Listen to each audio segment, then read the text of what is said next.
Thanks for checking out this episode of the Thunder Underground podcast. My name is Trent. My name is Jason.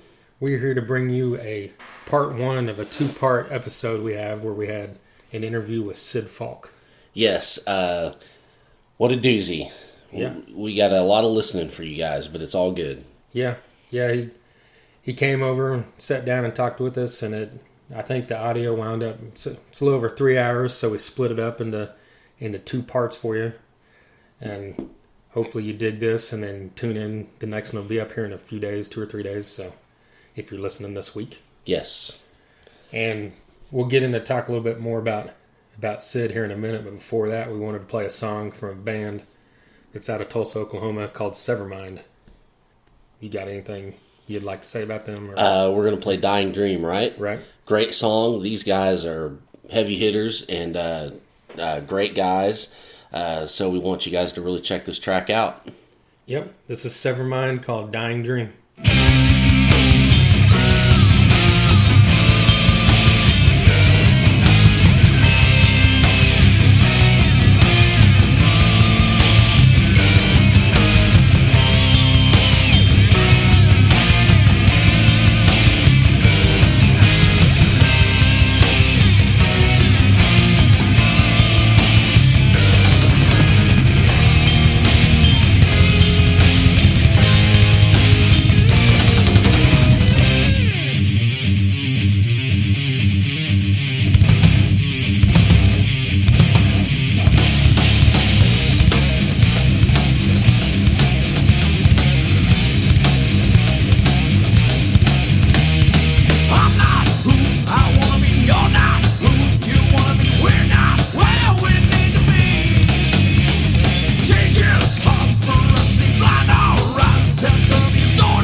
Our hearts will turn black, swallow life.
once again, that was Severmind, Dying Dream. And these guys got a couple gigs coming up in this area of the country. They've got, couple weeks. They've got a gig on the 30th. Right? Yes, Friday, October 30th at the Shrine. In Tulsa. Gulch, Severmind, Machine in the Mountain, Less Than Human. It's the heavy Halloween, so you guys need to get down there. Cool. And then the next weekend, they're going to Kansas City and opening up for Drek, who is a band from Kansas City. Yeah, November 7th. So check both of those out if you're in the area of either one of them. And check these guys out on Facebook. I believe it's just Severmind, Severmind. Yes. They've got their music on Reverb Nation, and you can download it, buy it, stream it. So check those guys out. Yeah, they're great. Yeah. Well, we've got, here in just a minute, we're going to get into this interview with Sid Falck, who was at one time the drummer for Overkill. And it was during the height of the thrash metal movement. He was there from 87 to 92 when all that stuff was blowing up, thanks to the Metallicas and the Megadeths. And then, these other bands, kind of got some exposure like Overkill and Exodus and Anthrax and all the other bands.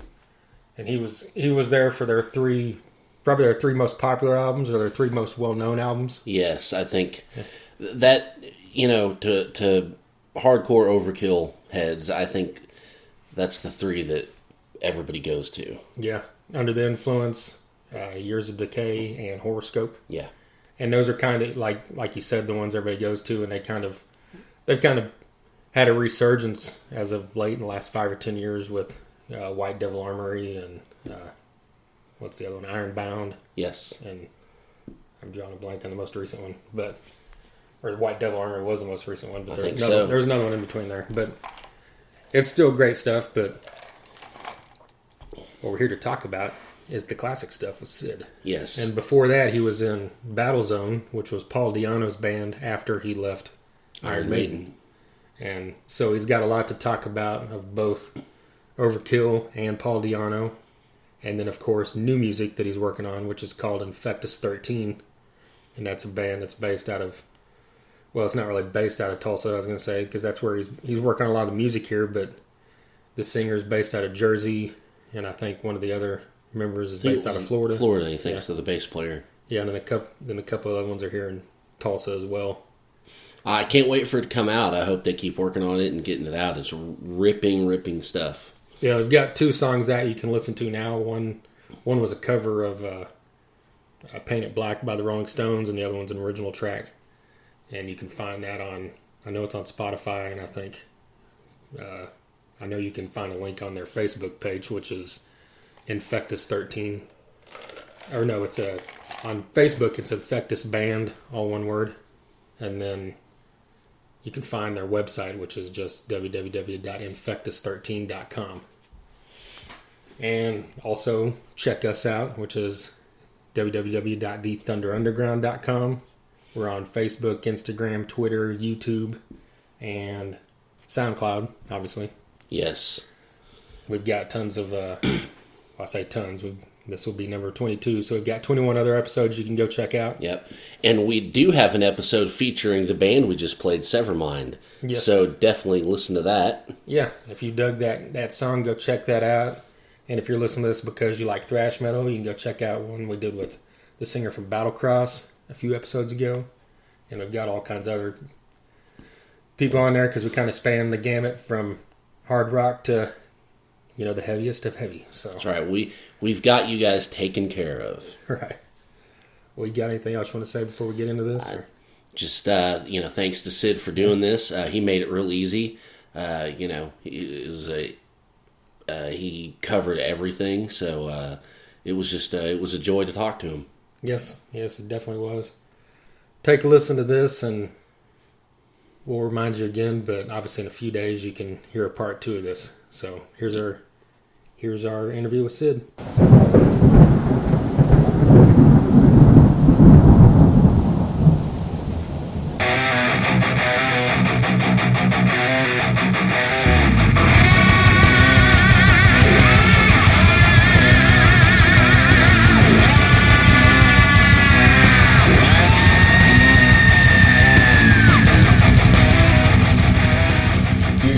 you gotta be careful. Yeah. You know, because I mean, I can go home, sit in my basement, and say, hey, I got a radio station. Come to, you know what I mean? Yeah. And I'm just not for this particular, just in general. I mean, it's just that this whole internet crap is just, you know, turned everything upside down. Yeah. You know, I've had people message and contact me, and everybody said, hey, I really want to sign you. And okay, well, who the fuck are you? Yeah. And they're like, okay, well, here's the link. And I go, okay, there's Facebook. You're in fucking high school. Well, don't fucking talk to me. I mean, seriously? You got a record label? You in high school? You want to sign people? You know, I'm just like, Well, you're helping me start my record label. well, yeah, but I mean, you know what I'm saying? It's just That's like basically what they're trying to do. Yeah. well, no, it's like you can be anything you want to be. You know, you don't know till after the fact. I mean, you get a lot of people get in trouble because they go off. Yeah. And as you can set up whatever you want, like on Facebook or I don't know. All I'm familiar with is Facebook out of necessity, obviously, but. I mean, you can set up anything you want and say, call yourself and make it look real. And I mean, I've talked to people that like, we went way down that road before we realized something was really off here. It was just like, I mean, I don't want to talk to these people because I don't freaking know. Yeah. Yeah. You know? It's like, you know, it makes people just can do whatever they want and they figure, you know, and I think it makes them think that they. I mean, I hate to sound bad about it, but I think it makes a lot of people think that they're bigger or more knowledgeable than they really are. Well, yeah, I mean, you know? because it's so easy, you know. I mean, nowadays, all you need is a computer, a phone, and an internet connection. Yeah. You're just, you can be whoever you want to be. Yeah. And there's no, you know, of course, not as way back. You know, I mean, there's a certain order things went in. Yeah. You know, there were none of that. You know, people want to talk to you. They're either from like an actual radio station or they're a magazine. Yeah. Or in you know, in the later years of that, you know, you had all the fanzines crop up, which was cool. Yeah.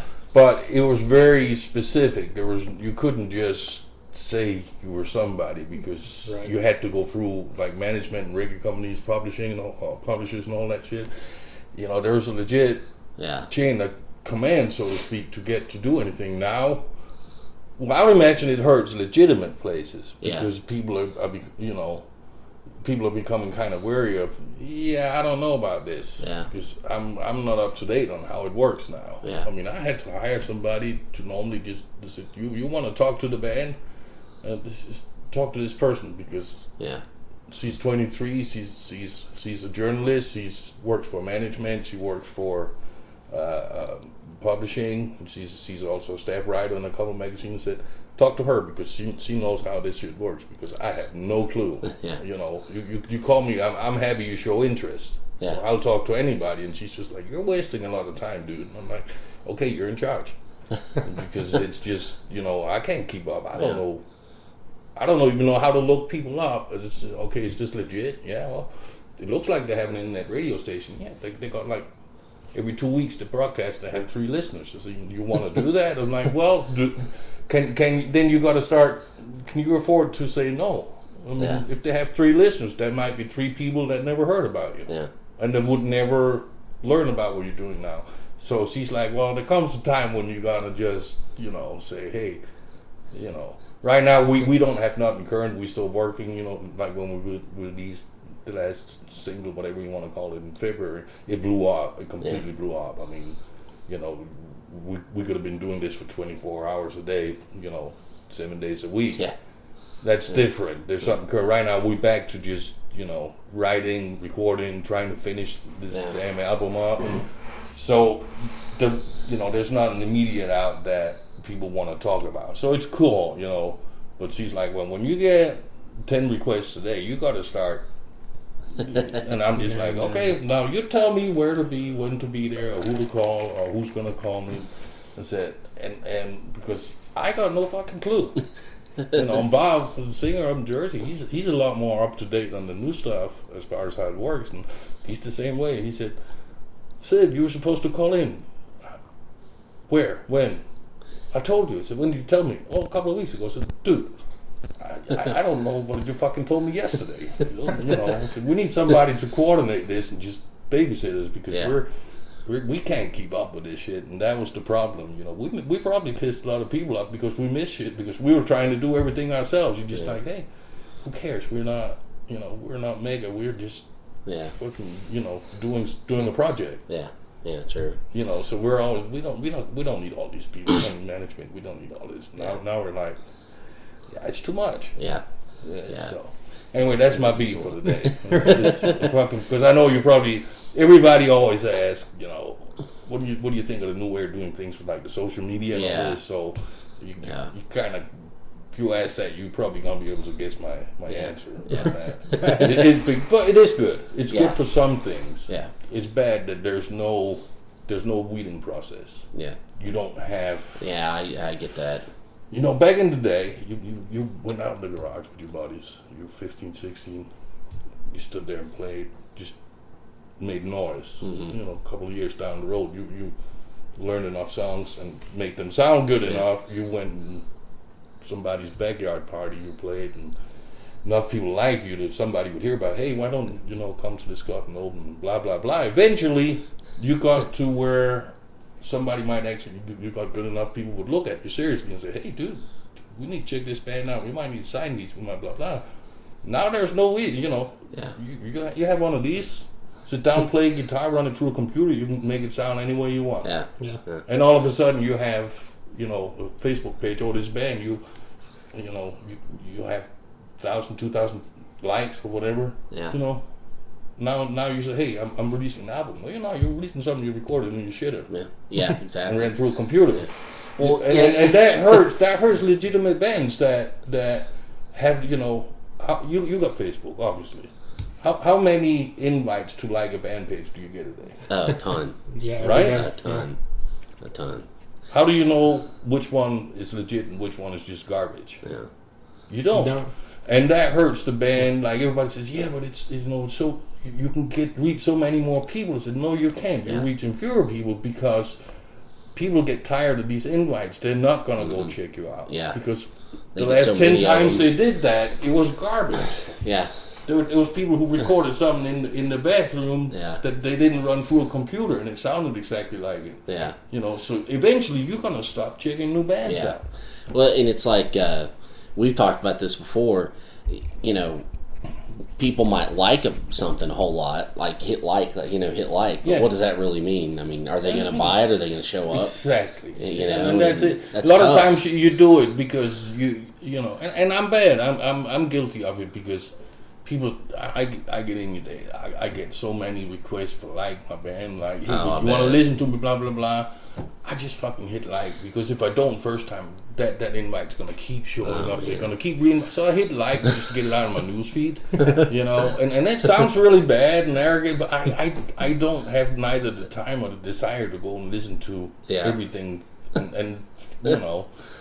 Yeah, which again, as you said, now you're driving up likes, you get a public. The more like, especially the way Facebook is set up nowadays, is you unless you keep having people hit like on anything you post on a band, a celebrity, or a business page for that matter. Yeah, they restrict who gets to see it. Yeah, yeah. The more people and the more often they hit like, the more Facebook is going to put it in people's newsfeed. Yeah, you know. Yeah. So you're helping. You know, you're helping exaggerate the problem you're bitching about, because you hit like it's showing up, and now there's more nobodies that should never have been heard outside. You know, their family won't even come listen to them practice. Now they have 5,000 likes on the page they get in everybody's news feeds because they reach a certain amount of like, and Facebook's algorithms works that, well, the more likes, they want to grow. Eventually they're going to start paying for advertisement, which is bullshit, because you can pay all you want. You're still only going to get in the news feeds. Yeah. That first of all, you're going to show up in newsfeed as a sponsored ad, and you're also going to show up in that little strip on the right that we all ignore because 1-800-Flowers. Yeah. What the fuck do I care? I mean, who looks at that? Yeah.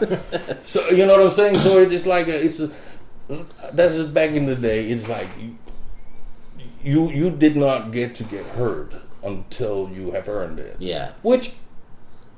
Then the other side of the coin is, well, yeah, but there was a lot of bands that really deserved to have had a chance that never got a chance because they never played the right background party, or there wasn't a club in the town where they could start building a real following.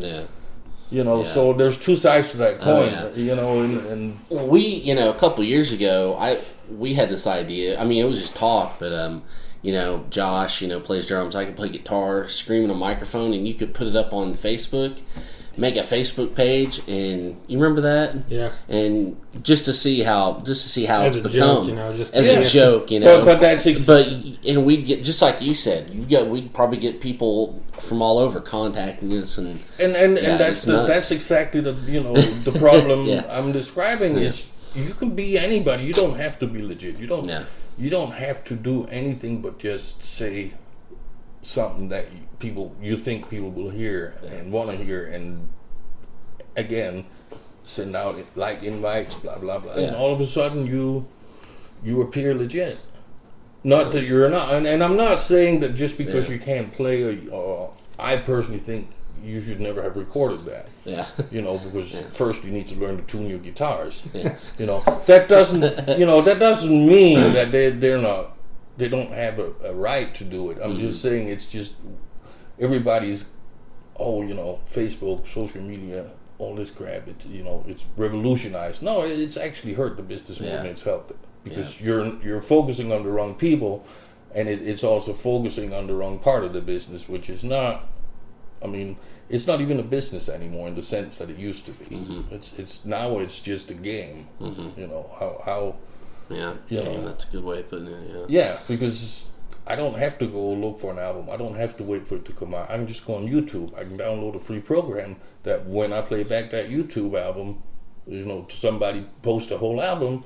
When they play back, I'll have a program in my computer, on my phone probably now, that will record that whole album onto my device. All of a sudden, I have an album I never paid for. Yeah. Now, record labels, they're not even legit anymore because they're not around. There's 3 of them, and then there's a few small ones that claim to be something, which is more, you two go and record your stuff, and you pay for everything, and if you have something that might sell or make money, they'll distribute it for you. Yeah. But you're still self-financing everything. Oh, yeah, for sure. You don't get that record label say, hey, I want to sign a 3-album deal for X amount of money over X amount of years, and here's some money to go and, you're not going to be able to work 2 day jobs and write music that we can sell.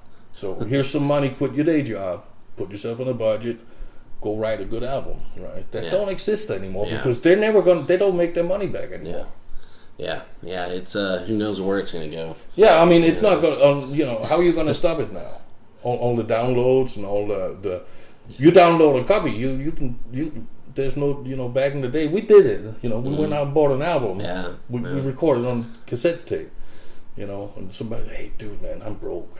I don't have $6 to go buy that new album. Make me a cassette. And you would do it. But it was limited. How many could you do? Because it was a manual process. Now you download that file, you can do an email list of 100 to 1,000 people or whatever. Yeah. Send that file out in 3 seconds. Yeah. And that's what the problem is. The record labels ain't going to do anything because they're never going to make their money back. Yeah. And, point, somebody that, we interviewed a while back, Sprout from Kingshifter said, how would you fix it now? How would you go about trying to convince all these kids that have never paid for an album to start paying for one now? You can't. And that's the trick. Yeah, and there's no... because there's a whole generation now that and it's not just a problem of an attitude. Is why should I pay when I can get it for free? Mm-hmm. To them, it's not. It's well, you want to watch HBO, you're gonna pay. Yeah. Right. It's not the same thing. Yeah. It's a freebie. It's a given. No, music is free. They don't realize that somebody is trying to, You don't buy this guy's album that you really like. He's probably not going to make a second one because he can't afford to. Because he never recouped the money. He's still, $100,000 in the hole from the last one that you really like, but you didn't think you should pay for. Right. So how, as you said, how you can't stop it. I mean, you can make all downloading illegal, for that matter, right? And you're still going to have people who's going to do it. They'll find a way around it, You can try and embed codes, in music downloads. It's been done before. It's done with software. Well, you can play it 3 times and the damn thing won't play anymore unless you buy a key to unlock the. But how do you manage? Who manages that? Yeah. I mean, so I read. I can't remember who was talking about it. It was fairly recent within the last 6 months, and it's one of the. As I said, I don't. Bono, like one of the superstars. Oh yeah. Was coming and said, everybody gave him. No, actually, I think it was Dave Grohl. Everybody gave lost shit back in the 90s about when he went to town and went to I even think congressional hearings, all kinds of shit about Napster. Everybody told him he was a fucking douche. Hey, don't be a douche, don't be a dick, type of deal. You're talking out your ass, you're money hungry, blah. And all his warnings about where we were gonna hit. And I said, I think it was Dave Grohl. He said, laugh all you want, the dude was 100% right. He was right. That's right. Exactly where you're at now. How many bands are gonna say this ain't worth it? Yeah. It's not worth it. It's not. I don't like making music. I'm not making music to make money. Mm-hmm. But how can you keep going if you're not? You can't. You're still gonna invest money in even a home recording studio, which is, let's call it a couple of grand. But in order to support your life, you have to have a day job. Yeah. Okay. Now you work 8-10 hours a day.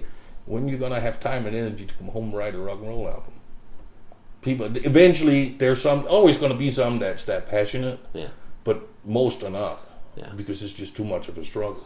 Yeah. And then again, there's like, now where's the music business? Well, the only ones that's gonna eventually be around is the garbage you see in American Idol, where it's one person that can't write. They have somebody write for them. They record one album. The record company who they probably spend $50,000 total. Yeah. And they have enough marketing and figured out that they know they're at least gonna make $250,000 back on that $50,000 investment, and that's it. That's what you're gonna hear. Yeah. Because they can afford to keep changing them. I don't care if you're one album wonder. You still make me a profit of about $200,000 on a $50,000 investment. Yeah. I just need to find the next Justin Bieber or the next whoever, and do it again. I can keep doing it because there's always going to be these kids that think, But that's the type of people you're going to have. They're going to be the last one standing because there's no big investment. You're not making money off talent. You're making money off puppets. Yeah. What do you think? Have you seen the things like Pledge Music and Kickstarter? The what? Have you seen those sites like Pledge Music and Kickstarter? Yeah. Like I know Queensryche used it on their new album, and Candlebox and bands like that, where you send them money to pre-order the album, and that's how they fund making the album. Yeah, and it's the sad thing is it's become necessary. This is what used to be what record companies did, right? Well, you have a record company behind you. You sign a contract for who knows how many albums, and depending on how your contract, like the old days with Overkill, we were set up. There's X amount of albums. This is the budget for each. It gets a little bit bigger, but if you hit certain sales marks, blah blah blah, you get this much. Yeah. Your budget grows. Next album, you get this much money. Before you know it, you're spending $300,000 on an album, on going into record it, right? But the record company knew it because between all the income they could generate, because there was only one way to get that album, that was to buy it. Even if you bought the album and shared it with 10 friends, it was the loss of sale was minimal. Yeah. Now you don't. As I said, that's what I was saying. I mean, nobody's gonna pay for your shit anymore. You're self-financed. How are you gonna do that? I mean, I've heard amazing crap that's been recorded on a cell phone that came out just sounding holy. You go back all the way back to Frank Zappa. He was notorious for recording. Most of his stuff is recorded on a 4-track. Yeah. Little 4-track recorder. You hear his stuff that sounds like, surely he spent probably a couple of millions in that, as amazing as it sounds. No, it's 4-track. You can do amazing shit, but that's not how it really works for most people, right? Because we're not all musical geniuses. We don't have neither the capability or technical know-how to do this. So now I'm really good friends with the guys in Raven from back in the day overseas, and still, they did. That's how they had to do their last album. Wow. They went on a FundMe thing, as you said, Kickstarter, FundMe, and all that, and it was literally their fan base paid for them to go and record a new album. Wow. They got their album. They got some goodies, in return for their upfront investment. And as you said, it kind of ties in back what you were saying. I think with well, somebody hits like. What does that really mean? Are they going to support you? Are they just liking to get you out of the newsfeed? Are they like you because they genuinely like the band? You don't know. And the whole thing with, you're paying up front, that's a guaranteed sale. Yeah. You're not going to donate $20, $25, $50 just because you're a nice guy. I mean, very few people can afford that. Mm-hmm. So you donate because you want to hear that new album whenever it's done. So that's a guaranteed sale. And I think it's garbage. I think it's not humiliating. Because it's not. If you want to make music, you gotta have to do what you have to do. Yeah. And we all fucking ate out of garbage cans in the old days because all we wanted to do was play metal or record or whatever, or try to be rock stars or whatever. So we did what we had to do in order to get to that, place. Which, having to fundraise to record an album is, it's the same thing. Yeah. I think it's inherently wrong because there's still people besides you making money off the album. Mm-hmm. Like Raven, well, they did a fundraiser, did a major fundraiser. They did really good. Their new album's fantastic. They signed, they in order for the music to get out beyond just you putting it on your website and say, hey, you can buy it and download it here type of deal, or sign with one of the online distributors. Yeah. They signed a worldwide deal for distribution with SVB or SBB or something like. Yeah, it's Steam Hammer or something. Yeah, Steam Hammer, exactly. Yeah. It's like out of Holland or something. Yeah, and it works out for them because they get their stuff out in a real way, and they do get a lot of promotional backing. Yeah, but if they weren't Raven, it wouldn't have happened because. The guys are not. I'm not gonna, do all this for only, 10% of the sales or whatever. Yeah. So inevitably, even if you do, you now you have to pay all the upfront costs that used to be taken care of. Yeah.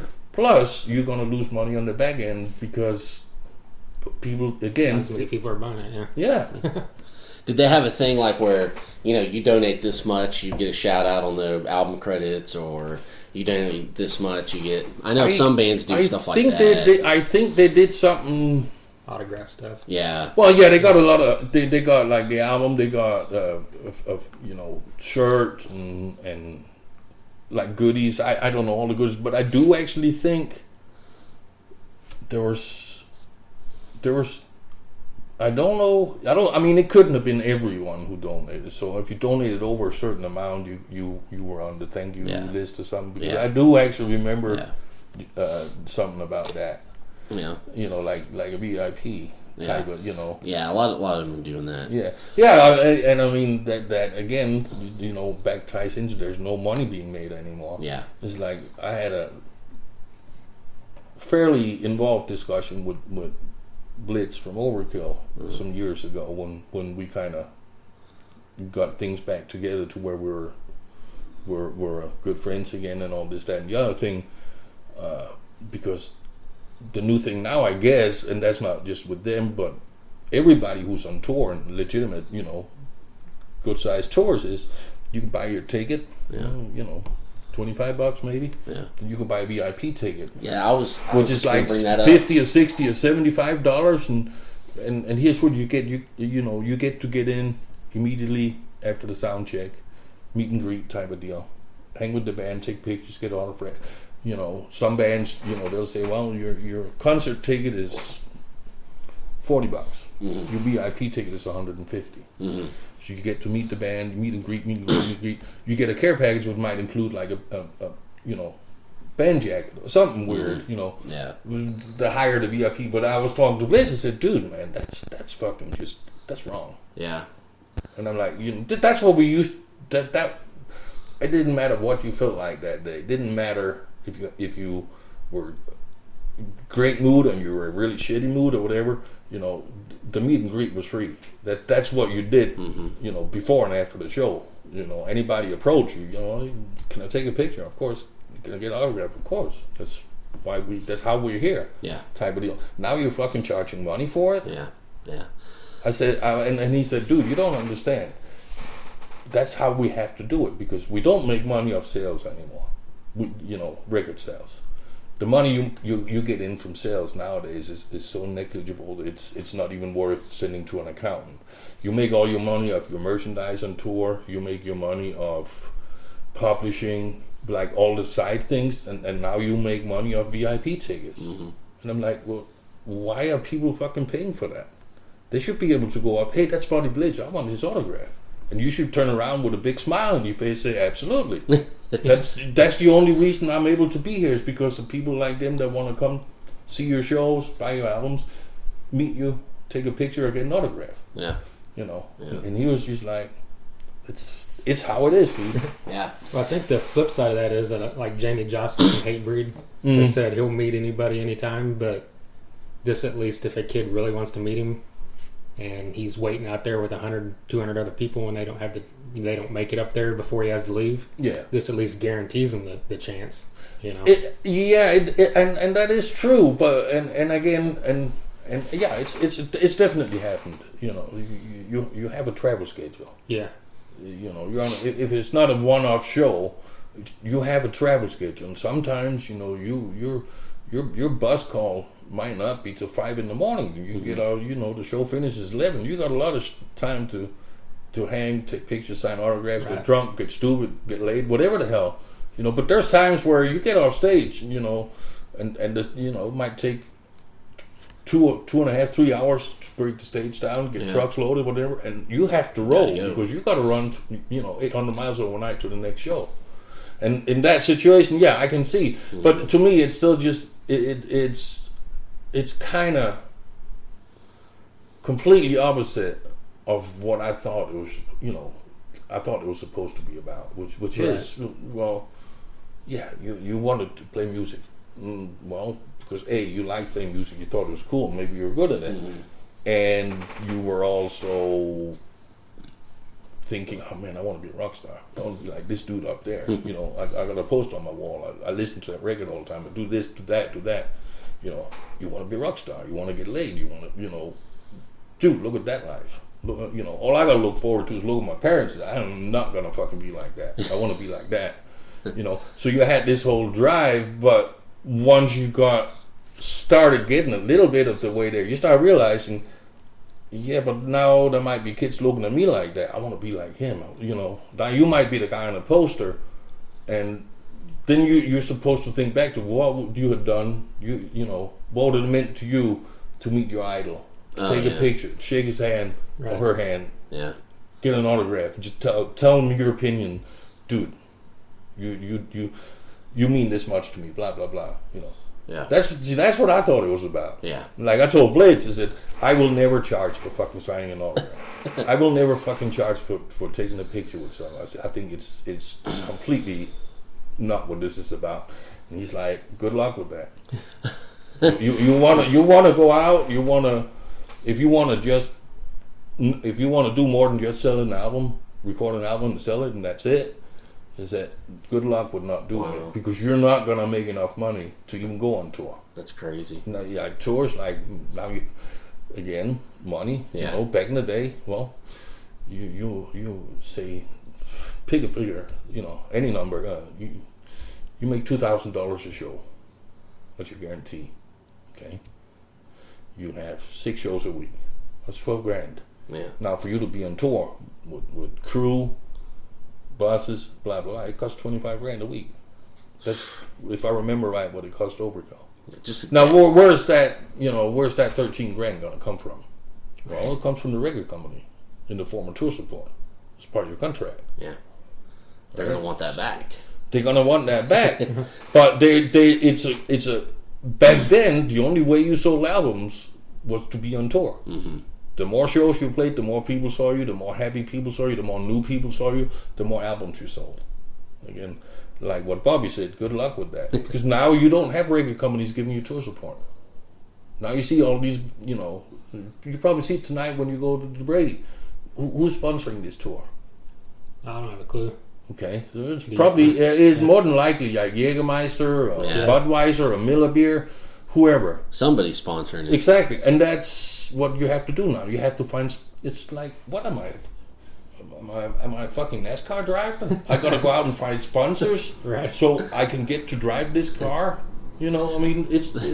They want you to wear a Tide shirt when you're back there on the drum. Yeah, I mean, but that is you probably see it on. I'm sure there's promotional posters or it'll tell you who's. Yeah, you'll see how many sponsors they had to find. Now, the bigger a name you are, the easier it's going to be. You probably have them coming to you when they hear about, hey, they're about to go on tour. We want to be part of this shit, So, but again, you never had to worry about it. That's what I think. Blitz's whole point was, good luck with that, dude. It's cool. You still have to say my ideology that you did 30 years ago, but. It's not going to work now. Yeah. Because you're going to make it to the third show and you're going to be bankrupt and you're going to have to go home. That's rough. And it is rough. Yeah. And that's, if I had paid more attention and I completely closed myself up for the business for a lot of years, and if I'd kind of been more involved in the business side, I've never done what I'm doing now. Because it's like, dude, that's a nightmare. Yeah. This is not what it's supposed to be. Yeah. Not the music side, but the business side. How much it's changed. I didn't realize it. I talked to Blaze one day. I said, dude, I'm fucking lost. I said, this is not back. 20 years ago. I know exactly how to call, who to call, how to call them, when to call them, and tell them what, and I would have a 3-album contract in no time at all. Now I told Blaze, dude, I don't even fucking know who's who. I said, there are even people. Do you even call people anymore? And he was just laughing at me and said, dude, you should have kept up. I said, no, I left the business, man. I did not want to have anything to do with the business part of it. Yeah, it sounds like a huge headache. And it is. And he was just, he was just laughing at me because I was like, dude, you're gonna get a lot of phone calls because they dropped their management many years ago. The management we used to have, because it really got to the point where they didn't need it anymore. The management role was kind of gone. They could do everything, text, email, phone calls. You could do everything themselves and not have to pay a fee for somebody to do it for them. Yeah. And therefore they're, both Blitz and Didi and Linsk for that matter, with his own band, they're really tuned into the business, how it works, how things get done. And I just said, dude, you're going to get a lot of fucking phone calls.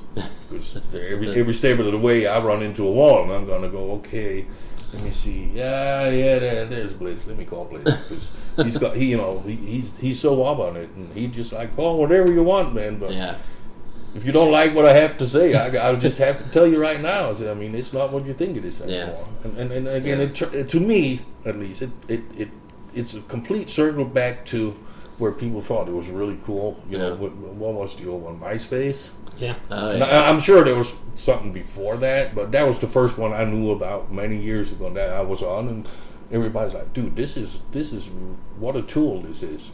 How much can this help you? You can put one post, and depending, I think back then even, how you set your preferences or whatever, X amount of people can see that one post. You don't, and it's free. You don't have to buy ad space in Metal Hammer or Metal Maniacs or whatever all those magazines was, which back in the day was the only way you had two choices, really, unless you were a super group. You could buy advertisement in magazines, or you could try and buy a spot in a radio show. Either way, it was going to cost you a lot of money.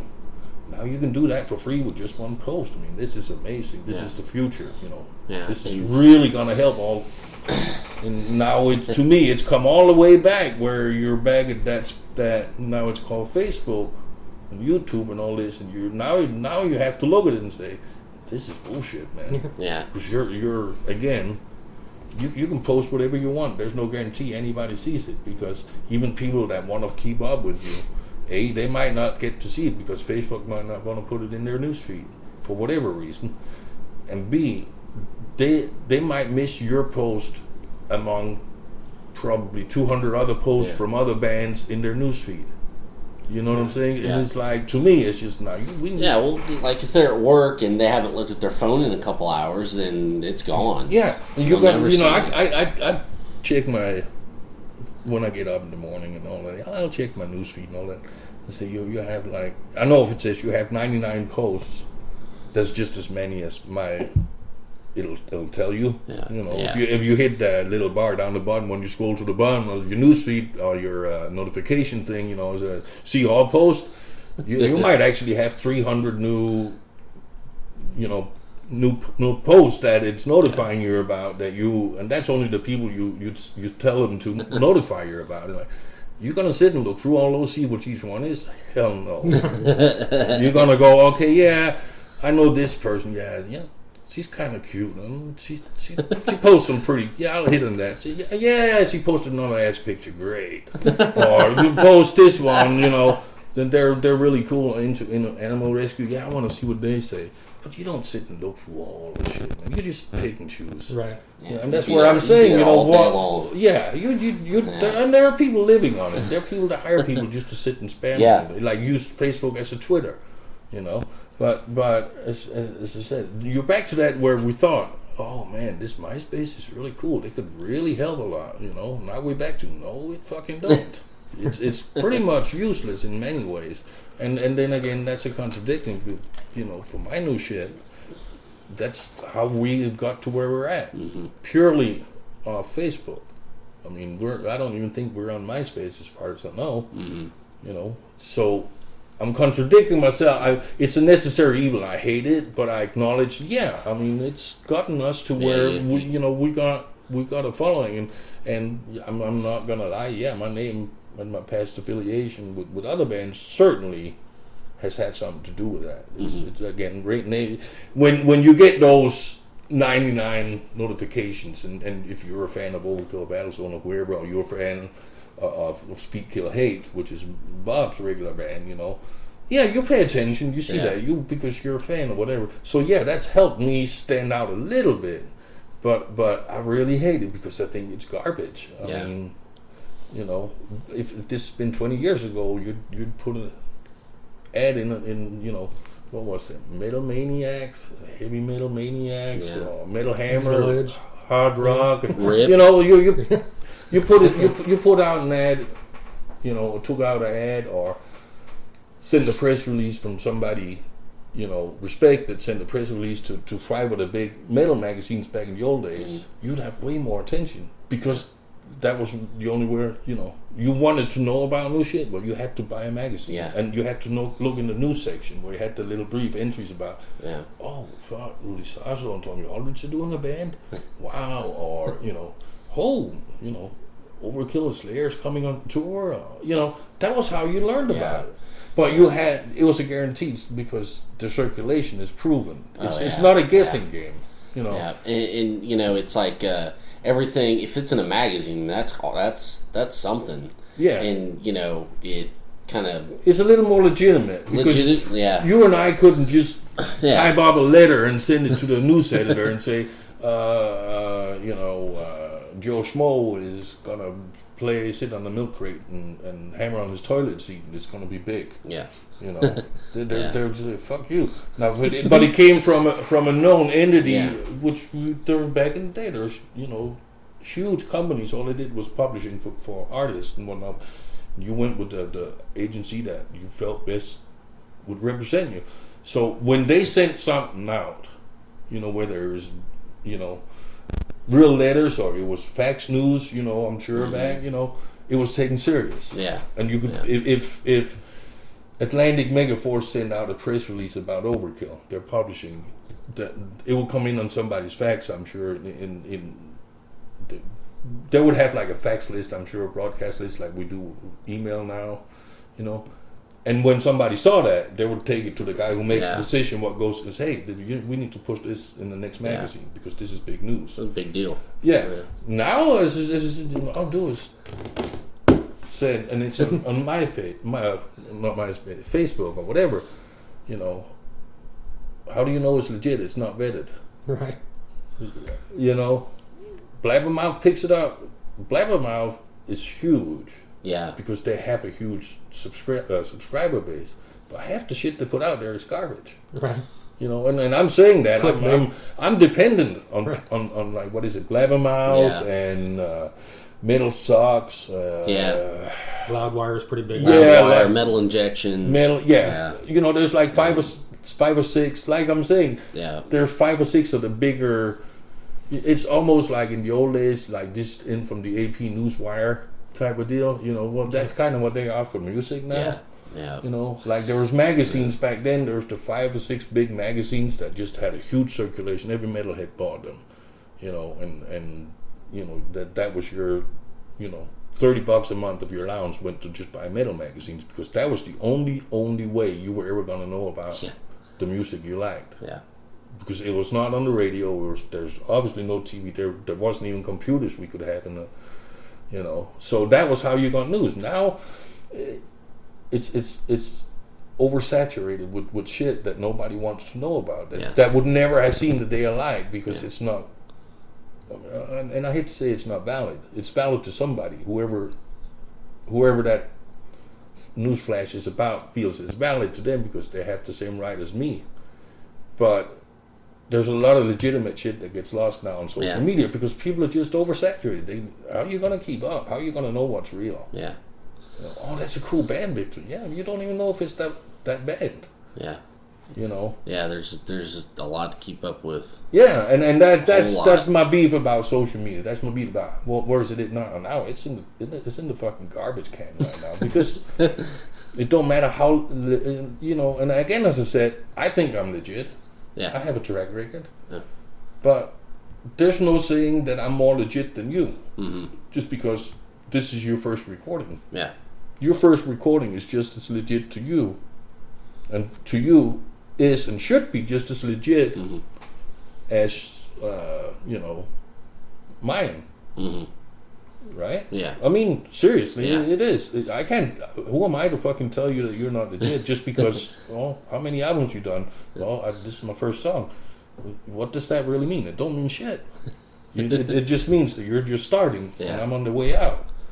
But back in the day, for the people who had proven themselves at least to be somewhat legit, okay, well, they must be somewhat legit to a lot of people because they're selling a lot of albums. Therefore, they're news. When they say they're going to do something new, it's newsworthy, right? There was a certain level of magazines that would pick that up, and that's what I keep coming back to, because everybody wants to know my opinion because I've been gone so long. What do you think of this new way? I said, it blows. It really blows.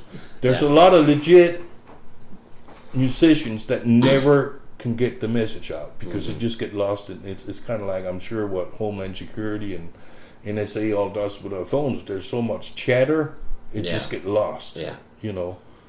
And but that also works like it did in the old days. You know, well, if you didn't play the right party, you didn't play the right opening slot for a number of years or whatever, and you didn't work your way up, you could have been the best. I mean, just because this guy got a record contract, got to make albums, he's pretty good. You know, but for every guy that's pretty good that got to make an album or sell albums, you know, make a little bit of money, there's probably 15 guys that would have blown him away. Just not subjectively as whether you think, I like this guitar player, I like his style, I like his tone, I like his skills. But if you just, you know, go from a musician's point of view, is that this guy is good. Technically, he's not that advanced. This guy's, his technique is just unbelievable. His skill level is 20 times as much as this guy. Why is this guy? How does he get to make albums and this guy didn't? Yeah, exactly. So I mean, it still is that way, but there was more of a chance that this guy would have been in some magazine and talked about. You know, and as I said, back then, word of mouth. You know, if there's a buzz about, there's this new band, you can go see them because they're fucking awesome. you know, and eventually you hear it enough. You probably, if it's convenient, you're probably going to go check them out, and all of a sudden, oh, they just gained another fan. Now, if you happen to work for A&R at a record company or even a management company, right? Sooner or later, they're going to hear about it. They're going, okay, there's too many people saying good shit about it. We need to go check it out.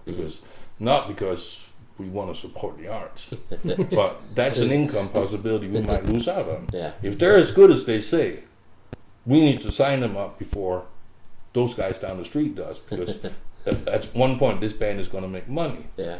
Again, now, how do you know? First of all, you're not going to make money. There's no money to be made anymore. Not from selling albums. But you also might not know, because that word of mouth, I mean, how many mouths talk about shit they like now? Again, go back to your newsfeed. I look, this, you just read or scroll down and you're just like, why are they the biggest thing since sliced bread? Nobody's heard of them. You can't even read what the name of the band is. You know? So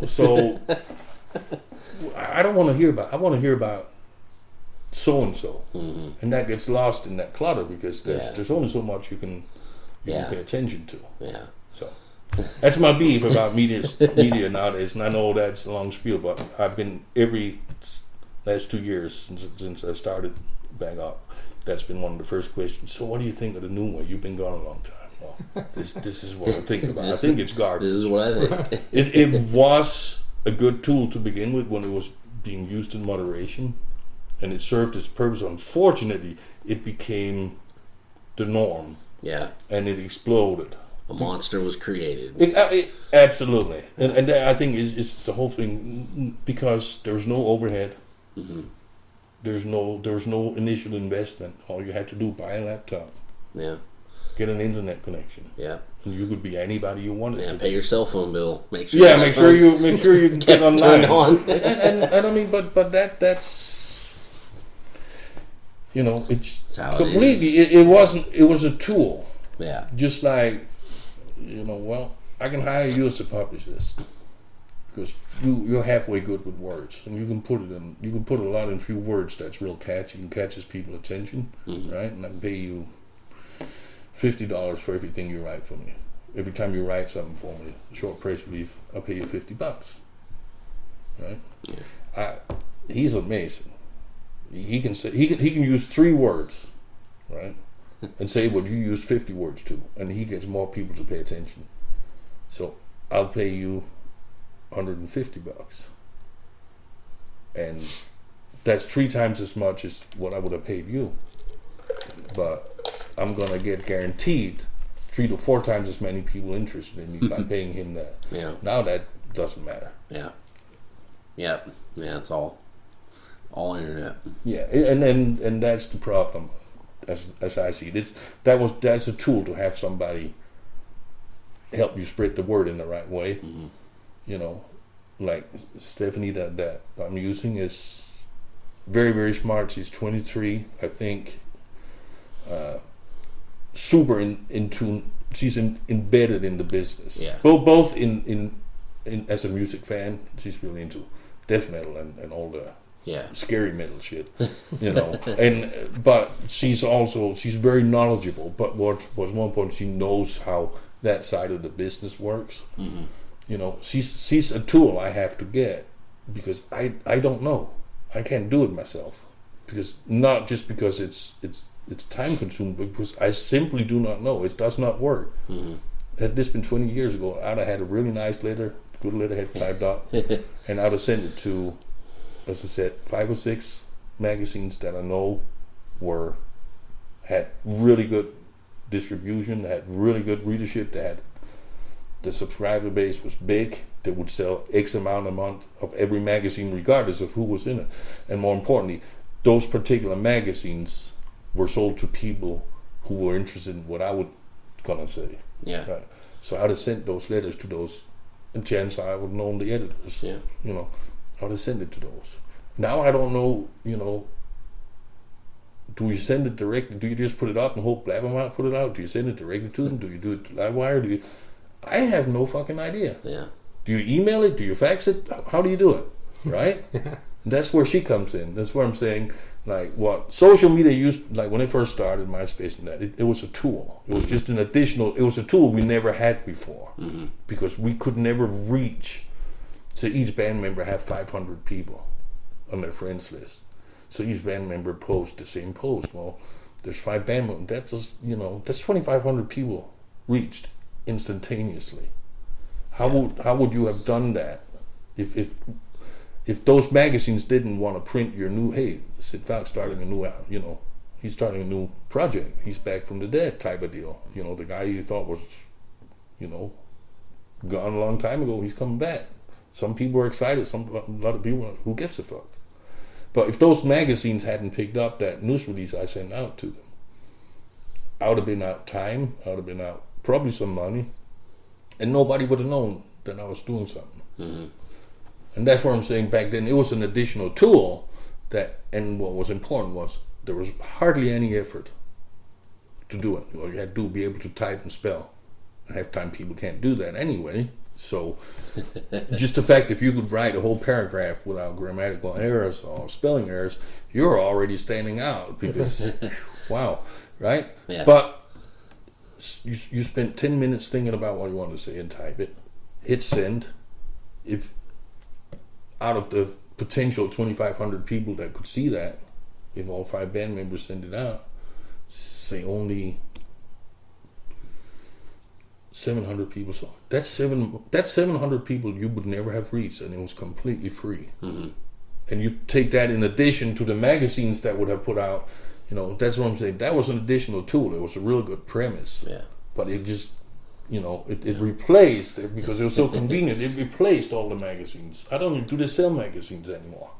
Or are they all online magazines now? I don't know. I think they're websites now. Exactly. Yeah. It's online. You pay for a subscription, and once a week or a month, whenever they publish, you can go and flip a virtual page. I mean, I've done interviews with actual online magazines where when you were logged in, you actually hit a button that made it look like Kindles or whatever. It made it look like a real magazine. It had pages and shit. And I'm like, but there was nothing for you to hold. Yeah.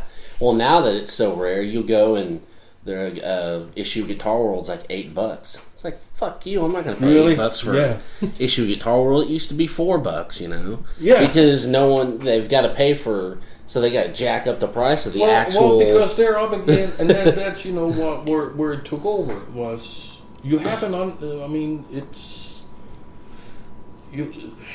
online magazine is an online business, right? Yeah. You have what is your overhead? Yeah. You don't have printing costs. You have publishing costs, I'm sure. And you have to pay somebody to set it up and make it look nice. But you don't have to physically get shit printed, get it proofed, get it reprinted, get it distributed. Mm-hmm. Say, I think we're going to sell 100,000 copies this month. So let's print 106,000 just to be sure. Well, if you only sold 80,000, all of a sudden you had the cost of printing 26,000 copies too many. You had to absorb that. You don't have to worry about that now. It's free. Mm-hmm. It don't matter. You want to record an album, you record it, you get it mixed, you get it mastered. It costs $200,000. Yeah. Right now you got to get it printed. Well, how many should you print? Because it costs about 6 cents to print a CD. Well, I don't know. Rig companies, you run out and you can't get it reprinted really quick, you're going to lose a lot of sales because people are going to get pissed off. You print too many and the shit don't sell, what are you going to do with you're going to sit with a huge inventory that's already been paid for. That costs real money. Nobody's going to, the manufacturer is not going to take the discs back. Yeah. And say, okay, I won't charge you for these. You don't have that. Put an MP3, download an MP3 file. It cost you what it costs to record and everything. And I'm sure the site you put it on, like Infectus 13, we use CD Baby. Yeah. I have no overhead. Yeah. I can sell that song for 99 cents, and I get 90 cents if it sells. My only overhead is the cost of getting it on their site, on the my band page. Mm-hmm. Right? Yeah. it sells 1,000 copies of that song, there's no overhead. Yeah. I can sell 1 copy, I can sell 1,000, I can sell 10,000, and the file itself costs the exact same thing. Yeah. There's no inventory. Yeah. You know, and that's the problem with you want to print out a real magazine. Well, how do you do that? You're competing with the ones who just puts it out, and some of them you can read for free. Yeah, yeah, exactly. They're sponsors, you know, they make their money of advertisement and hoping that the people who it's too cheap to actually buy a magazine, they're going to see some of the ads and remember that, right? Mm. But there's no the cost is only up until the moment it's published. Once it's published, it's free. Yeah. You don't have a cost anymore. Yeah. And again, that's the same. You know, why does that Guitar Player magazine that used to cost $3.50 now it's $8? Well, because they have an actual magazine, they have an overhead, they have to pay and take a risk. Well, you know. Yeah, they can pay the bill somehow. Yeah, I mean, as I said, you want to order a CD. Okay, well, you got to try and guess how many you think it's going to sell. Well, statistics, blah blah blah, says 1,000 copies. Okay, well, I think I can sell more than that, man. You kidding me? 1,000 people? Oh, you print 2,000 and you sell 700. You're sitting with 1,300. You can sit and look at those and say, "Wow, they're cool." Yeah, but those cost you money to make. Yeah. And now what are you gonna do? You're never gonna get that money back. Yeah. So I understand the allure of everything being virtual now, but I really disagree with it. Yeah. Yeah, it's a catch-22 for sure. That's it. I mean, damned if you do, damned if you don't. Yeah, and if you don't, like, I'm very, very stopping. And there's a lot of shit I'm just saying, I don't really give a shit. No. Right? You're shooting yourself in the foot. Like Rich said, good luck. Because if you're not going to play the game, you're not going to get on the field. Yeah. And it say, well, I mean, if that's what I have to do to get on the field, I'm happy to stand on the sideline. This is why I disappeared years ago. Yeah. Because it's always been business. It's always been about money. Yeah. Most of the time, it's not about you making money. It's about somebody else making money, and you have to accept that because by you making them money, you get to keep doing what you're doing, which presumably you like. Because if you don't like it anymore, then you don't like what me. You know, well, I wasn't having fun. Fuck it. You know, there's nobody. I did this for so many years. It's not fun anymore for whatever reason. The reasons don't really matter. I'm gonna go get I'm gonna be a real person now. Yeah. No more babysitters. I have to work for a living, but that's cool because I know. That was too much of a headache, and I mean, 75 minutes on stage each night did not compensate for all the other bullshit. Yeah. And there comes a point where it's just, Yeah. How many times are you going to jerk off before you want something real? You're only going to do it so many times before you say, dude, it ain't fun no more. Yeah. Right? I mean, exactly. Yeah. And business side of it was what I objected to a lot. I accept, well, record company takes X amount. You really don't see shit because they say they gave you $200,000, go record an album. Okay, well, they're going to make that $200,000 back. But if that's all they do, say they make $200,000 $1 back, there's not a lot of incentive for them to give you another $200,000 to go make another one. So the more money they make, the more incentive they have to keep giving you money, right? And I only made them $175,000 out of the $200. They have a $25,000 loss, but your band might have made them a huge profit. Yeah.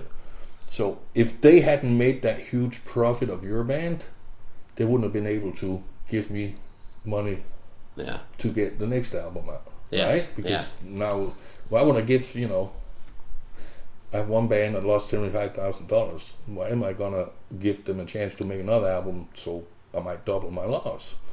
So I understand the whole part that, the money, part of the profit they make is part of the money they give me to go play Rockstar with. Yeah. I accept that. That's how it is. But there comes a point where what are you willing to do to get that $200,000? Yeah. Go, now, hey, shut the fuck up. Go play Rockstar. Record me an album that's gonna sell. Right? Yeah. How much are you willing to compromise your what you came in this business for? Yeah. Even though as a 12-year-old or 10-year-old. Oh, it don't matter. Your perception of what it was about. Well, it's about having fun. It's about playing music. It's about chicks. It's about beer. It's about parties. Yeah. Right? That's what you think it's about. Oh yeah, definitely. It don't matter what you think. That was the reason. Once you started getting good at it, you kept doing it because it was cool. You really enjoyed it. Wow, I get to just fucking play drums. That's all I have to do. Yeah, cool. But I get to play my drums, right? I get to play what I want to play. Sure, it's your band. Nobody's, Yeah. It's your band. Well, it's not your band when somebody else is paying the bill.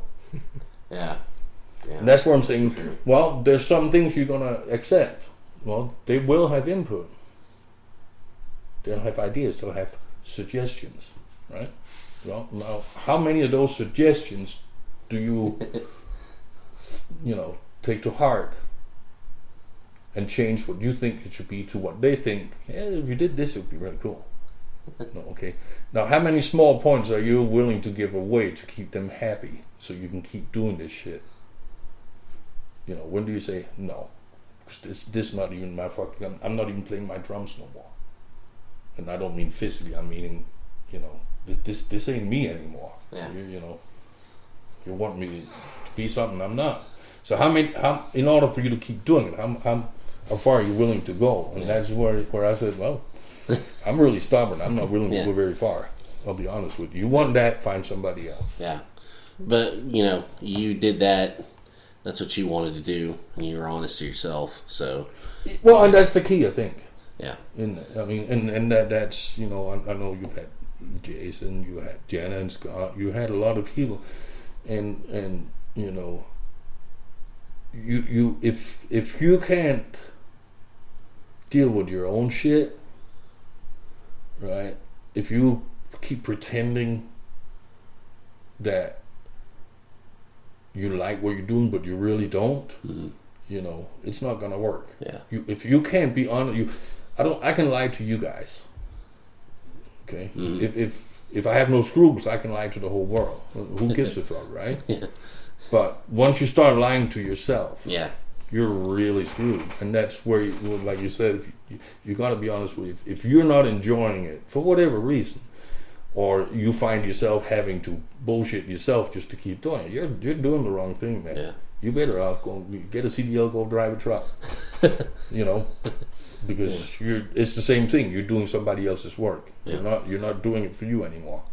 Yeah. It's not you. It's not it's not your music. It's not your band. You're compromising too much. Mm-hmm. So that's it's called a music business for a reason. Yeah. But now it's just become fuck your business, because it's it used to be a little bit about you. Yeah. You used to get something out of it besides just, hey, you get to play Rockstar. Wow, cool. Yeah. That's what I always wanted. Yeah. You got a little more than that. You didn't have to have a day job. You didn't have to do this. Somebody would call you and say, hey, FedEx is going to deliver tickets or be at Tulsa Airport, so and so time, such day. Yeah. This is what we're doing.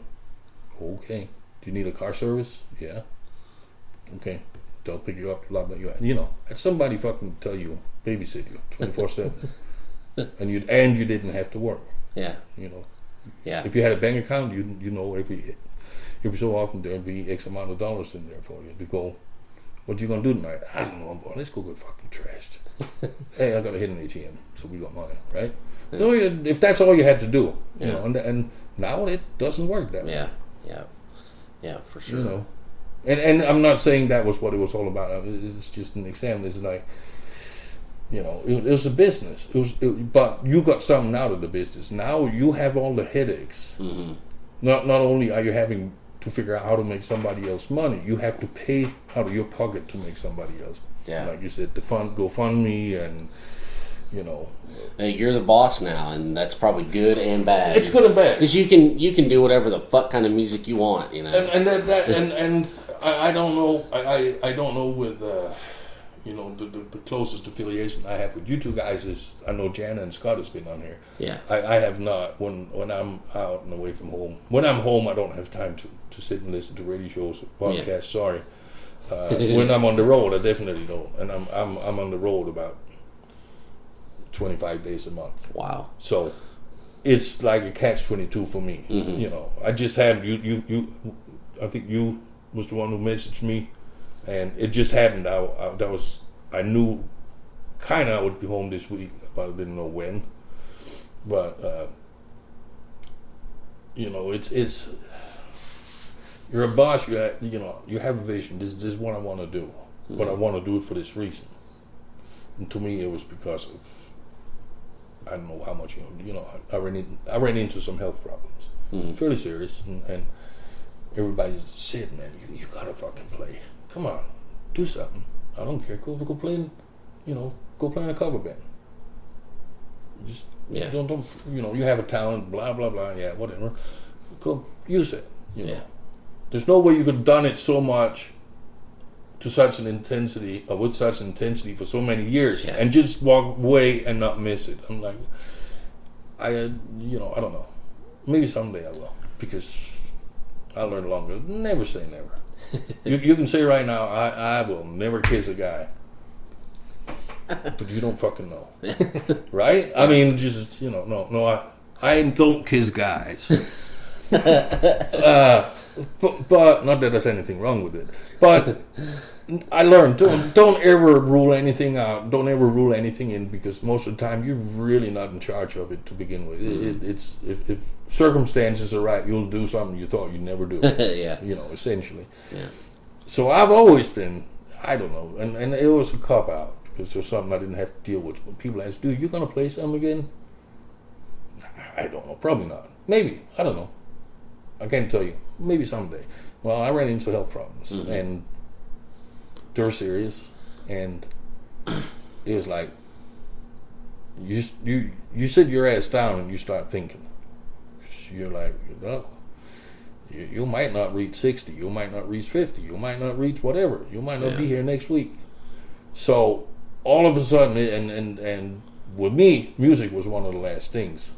But it was like, you kind of sit down and take inventory of what the fuck are you doing with your time. Yeah. For all we know, this is the only go around we get. Yeah. I mean. Yeah, we don't know. We don't know for sure. We can speculate. Yeah. But and so you sit down and take inventory. You go, you go tomorrow. You go tonight. Your heart stops tonight. And you get 20 seconds to realize or think about what you've done up until this point. Are you going to go away happy? Yeah. Or are you going to go away satisfied? Are you going to go away with regrets? Yeah. That's type of serious shit that none of us want to think about, because you just want to get to the next YouTube video with a fucking ass shaking, right? So, but I had to sit down and think about that. And one of the things I have felt really strong about when everybody asks me, are you ever going to play again? It's the last full-blown commercial mass-released album I did was Horoscope with Overkill. I personally think that was a tremendous album, and I know there's a lot of disagreement within the Overkill camps. Yeah, it's between, especially fans. You got the hardcore fans. It's like, no, Under the Influence, Years of Decay were the pivotal albums. That lineup meshed. That Blitz, Dee, Bobby Costas, and myself. Yeah. And I was lucky to be part of it. But that, to a lot of fans, is the epitome of what Overkill was and should still be. And that's the diehards, the hardcores. They love the something within those albums just reach something inside them that they can't let go of, and that's fair enough. Other people say, yeah, they were great. Horoscope was great. Well, that was a different lineup. Gustafson was no longer in the band. Mary Gann and Rob Cannavino were in the band. And something I want to say is it pisses me off, and I can't really say it in public, which is weird. I'm saying it now, right? But whenever I see the posts on Facebook, I really can't lay into people. Say, you're talking out your fucking ass because you don't know the circumstances. You don't know, and I get it. You're a huge Bobby Gustafson fan. I am too, right? He's tremendous. He's probably from back then till even probably today, at least in the top 3 of thrash metal rhythm guitar players. Mm-hmm. I will put his right hand, his pick hand, I'll put that right up against Hetfield. Who everybody, if not, and we're not talking from a fan perspective, we're talking from a peer to peer.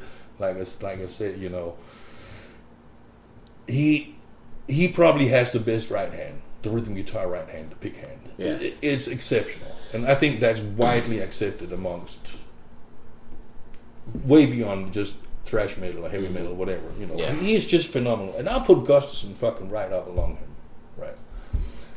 But I understand you're a fan of Gustafson. Mm-hmm. But what pisses me off when people start ranking on Merit and Rob from Horoscope, to me that's why are you disrespecting those two guys? They had first of all, they had absolutely nothing to fucking do with what happened. Yeah. They weren't even, you know, Rob, the closest affiliation, he used to be Bobby Gustafson's guitar tech on Taking Over, right? So therefore, the band knew he played, blah, blah. But beyond that, he had nothing to do with it. Why are you disrespecting those two? I get we all have favorite bands. Most bands go through changes. Yeah. So we all have favorite lineups of our favorite bands. I get that. Yeah. But that doesn't mean that you get to be rude or say shit about whoever took the place of your favorite musician in that band. And that's something I can't say on Facebook. Yeah. Because I'm very outspoken. Most of the time I'm on Facebook because that's actually my personal page. It was never meant to be anything else. Mm-hmm.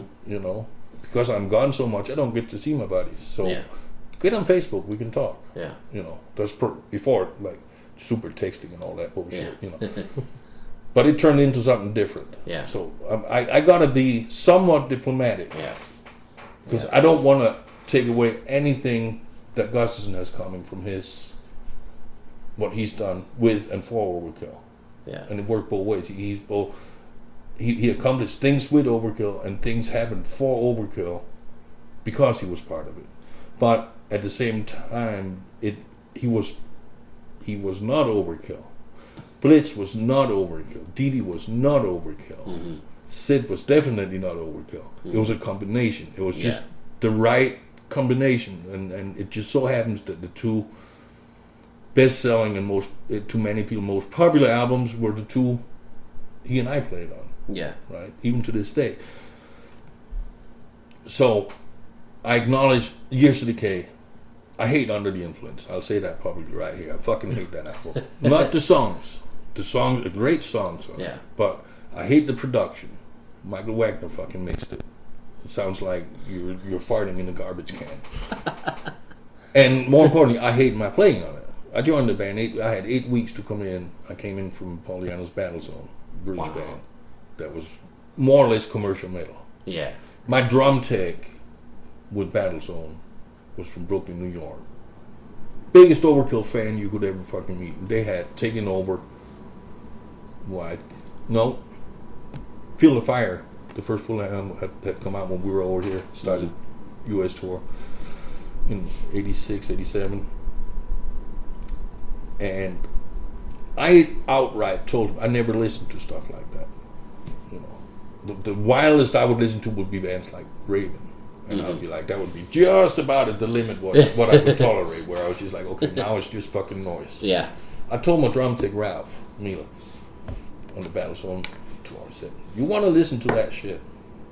You put your headphones on. I said, if I hear you fucking play that around me, I will take that fucking Walkman and I will trash it. I said, I will not listen. That's fucking just garbage. Yeah. There's no sense to that music. And after that tour, you're a fuck ass. The music he told his drum tech he couldn't play, right? Yeah. Joins the band. That goes to, and my point is, I had no clue what I was doing. Yeah. The arrangements, the counts, I had none of what they did made sense to me, because I was used to square 4/4/4/4 1 2 3 1 2 3 1 2 3 bam, you're done. Throw a solo in. There you go. Right? Yeah. 3 parts to a song plus a solo. All of a sudden, you have songs that 7 minutes long have 23 fucking parts in it. Yeah. And none of them rhythmically make sense. Yeah. Because they don't complement each other. There's no thread through each part that connects them to another. So I joined the band in January. I had 8 weeks before we went recording the album to not only learn songs, but more importantly, fake my way through fucking 9 or 10 songs. Yeah. That made absolutely no sense to me. And literally, I had to just go play off count. This is what they wanted. This for this many counts. This is blah blah blah blah blah. So the drums on that, under the influence, in my opinion, it was really horrible to play. There's 2 or 3 songs by the end of the 8 weeks where I was starting to get how to fake it. And what I mean is okay, let's get to the next song. Yeah. Here's the riff, blah blah blah. I had tapes and shit and listened to it. And I would say, hey, you know what? Let me try and come up with something. I think I know what you're going to tell me you want me to play on this part. So there's 2 like Drunken Wisdom, End of the Line, stuff like that. Yeah. I got to where I said, okay, let me just come up with my suggestions. Don't tell me what to play yet. Because the others, I was relying on them telling me, I want you to play, this is what you should play here. Okay, I'll learn that beat. This you should play, this transition you should play like this. Okay, I'll learn that. So there's 2 or 3 songs where I just outright said, okay, I think I'm pretty sure I can guess what you want me to do here. And they, even with the time crunch, okay, go for it. We're not going to waste a whole week on it, but let's see what you come up with. And I was right. They were starting to say, yeah, you're 99%. Do this little cool, but therefore, to me, that album just sucks. Plus, the production is just horrible, and I don't know why so many people love it. That's cool. I respect that. I'm not going to tell them not to like it just because I don't. Yeah. Years of Decay, I think, had amazing songs on it, right? We used a different producer. We used Terry Day, and we'd gotten to within Overkill to where we I don't know, we're on the road under the influence. We're on the road like 9 months straight. Wow. The touring was fucking anything from headlines. We did Europe, in the US we did 7 or 8 weeks with Slayer, Motorhead, Overkill, and then we did another 6 weeks in Europe with just Slayer and Overkill, and then we did another 4 or 5 months just headline every shithole that would pay enough to have a show up. I mean, it was brutal. So we got into where somebody would come up with something. I'd figured the music out. I literally didn't figure it out until we were in Europe with Slayer. Yeah. I faked my way through a short headline tour in 8 weeks with Slayer, Motorhead, and Overkill here in the States, and we went after Christmas. We went to Europe with Slayer and Overkill. Drunk as a fuck on the side of the stage one night. Me and Dee Dee were standing watching Slayer on the side. We were drunk and hanging. And I turned around to Dee Dee, and I can't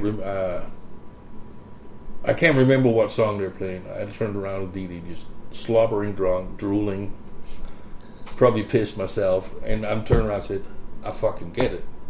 He's like, what? Point Slayer. I get it. I get the music now. I don't know why. What they just did made sense. And from then on, now I get why they count. Now why the part is like this. Now I know why the transition is. It just made sense. Just one of those drunken moments that luckily the next day you still remember. Mm-hmm. Right. So when we came to time to do Years of Decay, everything was second nature. Yeah. Nobody told me anything. Not a lot of suggestions, but nobody had to sit and tell me what to play because I got it. And we gotten so lubricated as a unit that shit was just clicking. Yeah. He would play that riff, I'd immediately do this. I would know what Dee Dee would do, so I would do this, blah, blah, blah. And it worked, and it's an amazing album.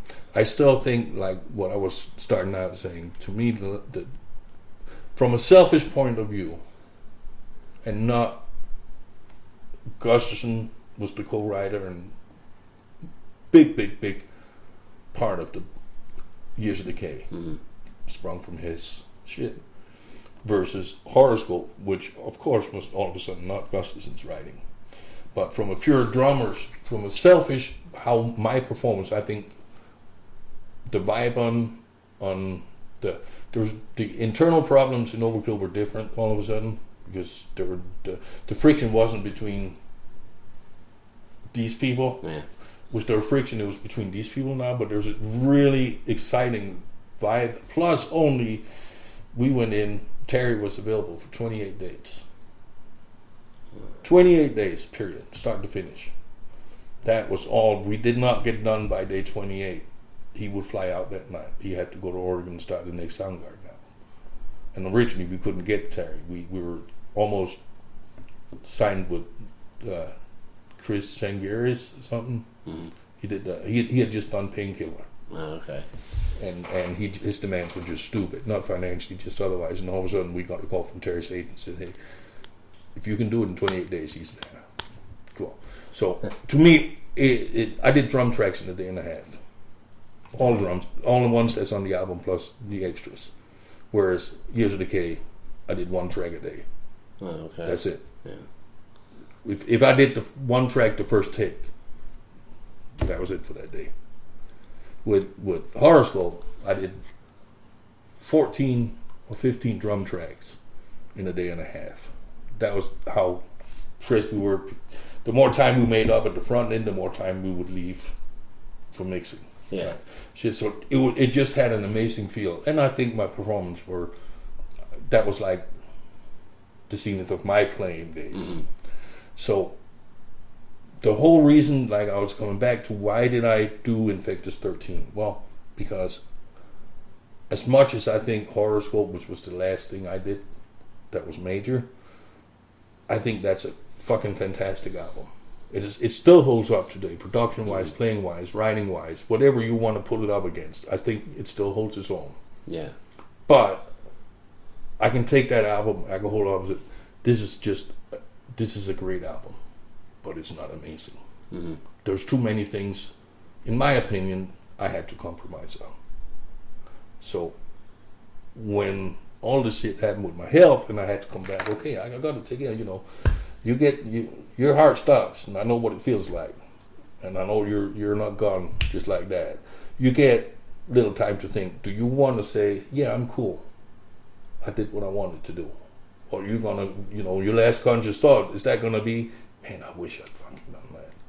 And that was how Infectus 13, because I wanted to have an album, and I don't care if it sold half a copy. Yeah. And this is really bad. I don't give a fuck what anybody says about Infectus 13. Mm-hmm. I don't give a fuck what they say about me. I don't care what they say about my playing. You want to hear me play fast? Listen to this. Mm-hmm. Go to Horoscope. You want to hear me play intricate? Go to Years of Decay. Mm-hmm. Do you want me to hear me play like a bonehead?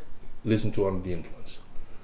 All right, I've done it. I've been there. You want to hear me play 4/4 beat, spin sticks, nothing fancy?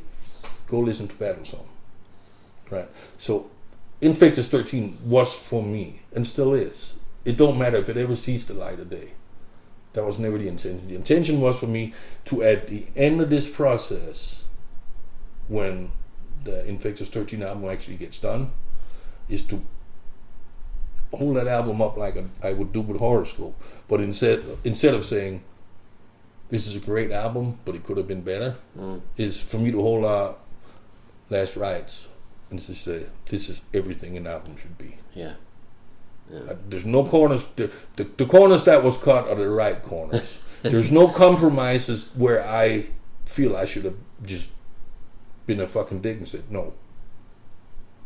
I don't know what, I haven't heard with Janet, but I'm pretty sure she's probably told, you meet me in general, I'm a fairly nice guy. I'm pretty laid back. I do not take myself very seriously. But you get with me in a studio situation or in a creative situation when it comes to music, I'm a dick. I'm literally just a jerk off because I don't deliberately say stuff to hurt people's feelings, but I don't have time to baby you. I don't have time to be nice and explain to you in a really sweet way why I want you to do something. I'm just going to tell you to do it. Because, and I'm going to tell you in a way where you won't misunderstand what I mean. Which, and sometimes I don't want to hurt your feelings. I'm not trying to make you feel bad. I just don't have time to go like this to get to here. I'm going to go here. Yeah. And I'm going to make sure when I get here, you understand first time what I'm talking about. Sometimes that leads to people's feelings getting hurt because they don't.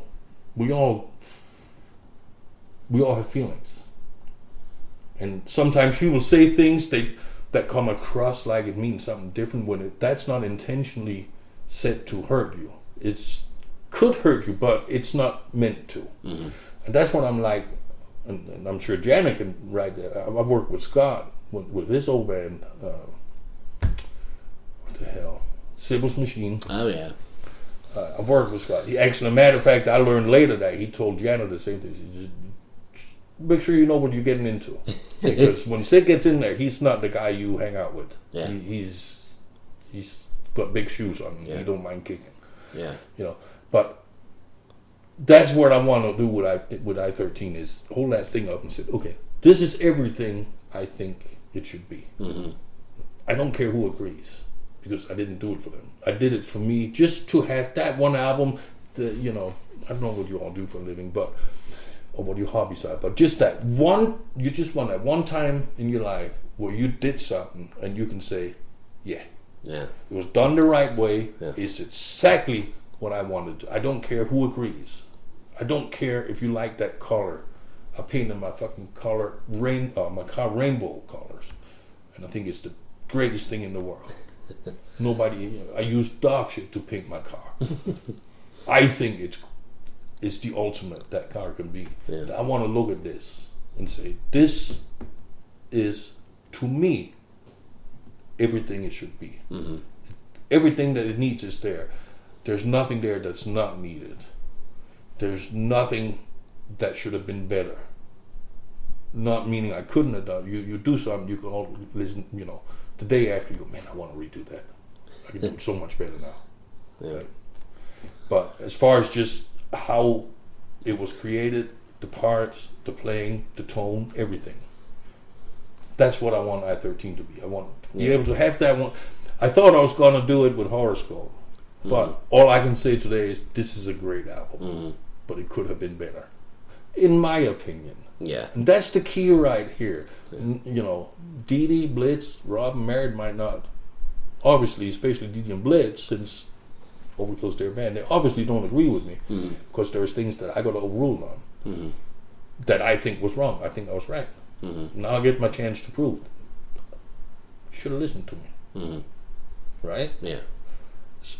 It don't matter if anybody else agrees with me. Like I told everybody who's involved, even back with Janet when she was involved, it's like, speak your mind, fight for your parts,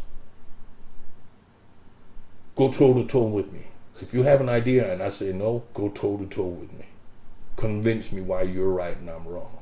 I said, I'll never dismiss your ideas. I will never not listen to you. I'll listen to everything you have, and I'll listen closely, and I'll really seriously consider what you tell me.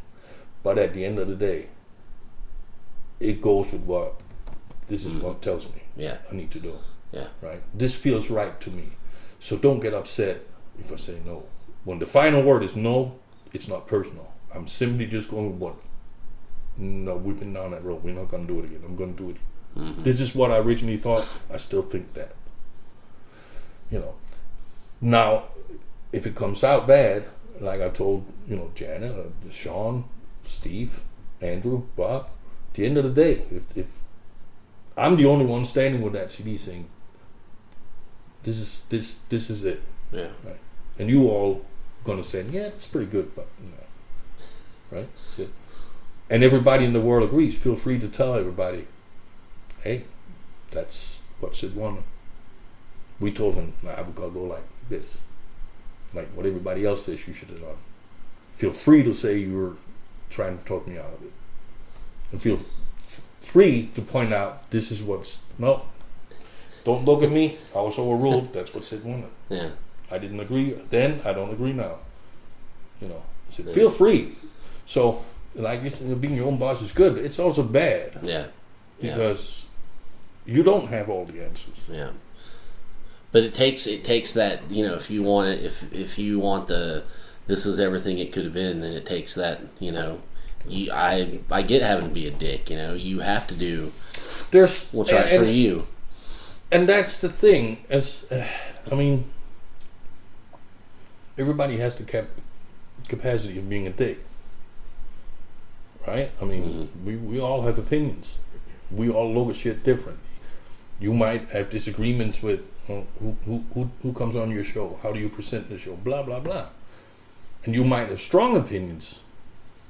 And when you disagree, you're not doing it because you don't like the other person. You're just doing it because you're very passionate about. You feel your opinion is better than the other person's. At some point, there has to be a boss. It don't matter what you do for a living.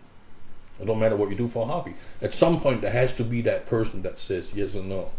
In this project, it's me.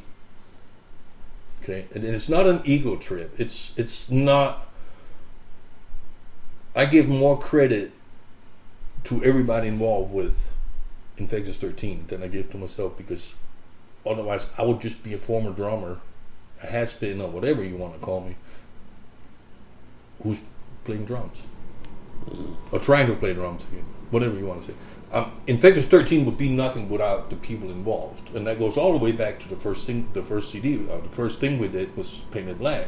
You know, back to it was Eric, Bob, me, and Jana. That was the very first. I don't know what you want. That was the very first version of Infectus 13. Yeah. That song, I was a dick. Told Jana what to play. Told her how to play. She did not have a say. If you don't like what the guitar's doing in that song, she can go talk to Sid. I told Eric Rose what I wanted him to play, how I wanted to play. It's like, dude, this is boring. It's just do. That's what it needs. Yeah. Right? You like it? I did good. You don't like it? Feel free to go to Eric and go, hey, yo, Bob told me to play that way. Sid told me to play it that way. Right? Yeah. But I will tell you,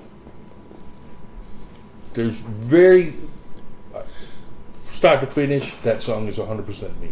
Arrangement, how it's played, how it comes together, where they play what, it's 100% me. 99.9% me. That song I can take and go, this has been an album, I would finally have that album where I could say, this is everything I wanted. It's everything I was looking for. This has everything it needs to be great. I don't care if nobody cares. To me. Because I'm doing this for me. Right? Enemy at the Gate, I don't feel that way about it. I feel it's an amazing song, I think. And it's sprung out from idea that Sean Sanders come up with. This was before Steve was with us. There's things about that song where I went away from, why am I doing this? Right? I'm doing this because I want it to be what I want it to be. These guys want to help me. I can never thank them enough. If they don't, I'll find somebody who will, or I just won't do it at all. And that's really, really sad way of putting it, but it's true. You know, again, I'm doing it for my own benefit, not to please people who like what I've done before. Yeah. Because you like what I've done, I can't go back and redo what I did before. This is not what this is about. We're not going to write Horoscope 2. Right? Yeah. I mean, no. Yeah. But I felt in order to keep things moving, keep people happy, there are certain things about Enemy at the Gate where I'm back to Horoscope, where I can take that song and say, if this was a full album, it's a great album, but it could have been better. You know what I'm saying? Yeah. So between the start of the project a year and a half ago and where we were at in February when we released Enemy at the Gate, I kind of went away from. I got lost in the whole process, which is what happens when you like someone. You know, you like do shit with certain people. Sometimes you lose track. Like I said, well, yeah, I love. It goes back to, you know, you have to be honest with yourself. Like what we said, yeah, it's great to play Rockstar. Trust me, it's fucking amazing. It's great to make good money playing Rockstar. It's really cool, dude. Right? But there comes a point where you realize this is not what I started out for. Yeah. I started because it was fun to play. And you when you started out, the first 10 years, it cost you money to play. Nobody even, you know, you didn't play shows, you didn't do any. You had to pay just to get equipment. Replace, you know, but it was fun. You walked away every time you played. You walked away with just, man, if I didn't have a curfew, I would still be playing right now, kind of thing, right? Yeah. That's what happened between Painted Black and Enemy at the Game. Is I lost a little bit of what is it out to do, and most importantly, why. And it has nothing to do with anybody who involved. It's got to do with me. I kind of lost. I tried to be less than a dick that at times I needed to be. Where I just said, sorry, you disagree, dude. Here's the lowdown. You either do it this way, or I'll find somebody who will. I said, that's the bottom line. If you disagree with how I want it done so much that you're gonna be completely unhappy, this is not for you, because then you're gonna really fucking hate what's come next. Right? Yeah. But I didn't, because I was like, the personnel that was involved, and to this day is part of Infectus 13, is really human. There's a huge level of talent that outsiders don't realize. All right, there you have it. Our interview with Sid Falck. We're glad that he. I say our interview. There's the part one. Part one. Yeah, and there's tons more to hear here in a few days. Be on the lookout for that. Subscribe to us on SoundCloud or like our Facebook page, and so you don't miss anything. And part two will be up, and he gets into a lot more stuff. Like there's talk about Paul Dianno in that one, and some random talk about Lars Ulrich. Yes. And which is always a good thing. Yeah, and he talks. I know he talks more about Bobby from Overkill and lots of great stuff. So don't forget to check that out. And once again, you can check us out at thethunderunderground.com, and all our social media links are up there. And you can check out Sid at infectus13.com or on Facebook, Infectus Band. In the search, we'll find Infectus 13's page. So until we hear or see you on part two here in a few days. See ya.